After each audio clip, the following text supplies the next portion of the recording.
એક એવો farm house જે વિશે ઘણા ઓછા ગુજરાતીઓ જાણતા હશે.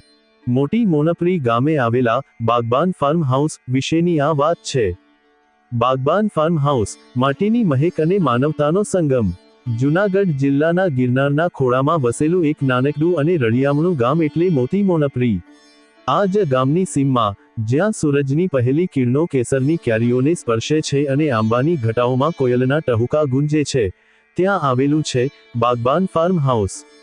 આ ફાર્મ હાઉસ માત્ર ઈંટો અને પથ્થરોથી બનેલું મકાન નથી, પણ એક શ્રમજીવી પરિવારના સપના અને સ્નેહથી સિંચાયેલું આંગણું છે. વાત છે આજથી લગભગ 5 દાયકા પહેલાની. પરાગ શાહ નામના એક મહેનતુ અને ધરતીપુત્રએ પોતાની થોડી અમથી જમીનમાં પરસેવો પાડીને આ ફાર્મની સ્થાપના કરી હતી. તેમને પ્રકૃતિ પ્રત્યે અતૂટ પ્રેમ હતો. તેમણે કોઈ આર્કિટેક્ટના નકશા વિના પણ મનના નકશા પર એક એવું સ્થાન કંડાર્યું જ્યાં પક્ષીઓ કલરવ કરે, પવન લહેરાય અને માનવ મનને શાંતિ મળે. તેમણે આ ફાર્મનું નામ આપ્યું બાગબાન, જેનો અર્થ થાય છે બગીચાનો માળી. બાગબાન ફાર્મ હાઉસમાં પ્રવેશતા જ એક ભવ્ય અને કળાત્મક લોખંડનો ગેટ તમારું સ્વાગત કરે છે. આ ગેટની જમણી બાજુએ લટકતું પથ્થરનું પાટિયું ગર્વથી ગુજરાતી લિપિમાં બાગબાન ફાર્મ નામ જાહેર કરે છે. ગેટની અંદર જતાં જ શરૂ થાય છે પ્રકૃતિનો અદ્ભુત નજારો. ફાર્મનો મોટો હિસ્સો વિવિધ પ્રકારના ફળો અને શાકભાજીની ખેતી માટે ફાળવવામાં આવ્યો છે. અહીં ગીરની પ્રખ્યાત કેસર કેરીના આંબાની હારમાળાઓ છે, જેના પર ચોમાસામાં લટકતી કેરીઓ મનને મોહી લે છે.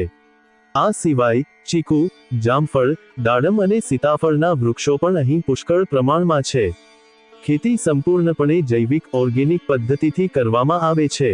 એક ખૂણામાં ઔષધીય છોડનો નાનો બગીચો પણ છે, જ્યાં તુલસી, એલોવેરા અને અરડુસી જેવા છોડ લહેરાય છે. આ ફાર્મ હાઉસની મધ્યમાં 2 માળનું સફેદ રંગનું સાદું છતાં સુવિધાજનક મકાન છે. મકાનના ધાબા પરથી આખા ફાર્મ અને દૂર દેખાતા ગિરનારના ડુંગરાઓનું વિહંગમ દ્રશ્ય દેખાય છે. મકાનની બાજુમાં જ ગેટમાંથી દેખાતી સફેદ ગાડી પાર્ક કરેલી હોય છે, જે શહેર સાથેના જોડાણનું પ્રતીક છે. શાંતિનો ખૂણો. ફાર્મના પાછળના ભાગમાં એક નાનકડો કુંડ છે, જેમાં કમળના ફૂલો ખીલે છે. તેની બાજુમાં એક ખાટલો ઢાળેલો હોય છે, જ્યાં બપોરના સમયે સોમનાથ દાદા આરામ કરે છે અને પક્ષીઓના અવાજ સાંભળે છે. બાગબાનની વાતનું હર્દ શું છે ખબર છે?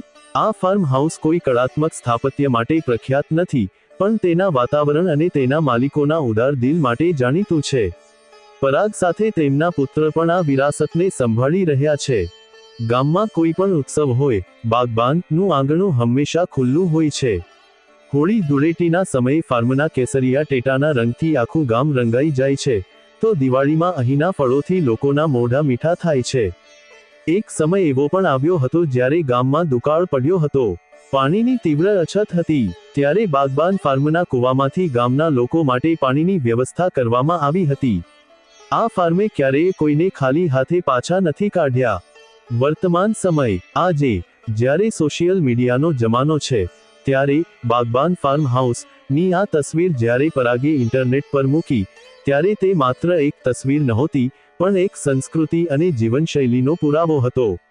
લોકો આ તસવીર જોઈને અહીંની શાંતિ અને પ્રકૃતિ સાથેના જોડાણને અનુભવી શકતા હતા. બાગબાન ફાર્મ હાઉસ માત્ર એક જમીનનો ટુકડો નથી, તે એક જીવંત કવિતા છે. તે એ વાતનું પ્રતીક છે કે જો માણસ માટીને પ્રેમ કરે અને પ્રકૃતિનું સન્માન કરે, તો તે માટી સોનું બનીને ઉગે છે. મોટી મોનપરીના આ નાના ખૂણામાં બાગબાન આજે પણ માટીની મહેક અને માનવતાના સંગમને જીવંત રાખીને ઊભું છે.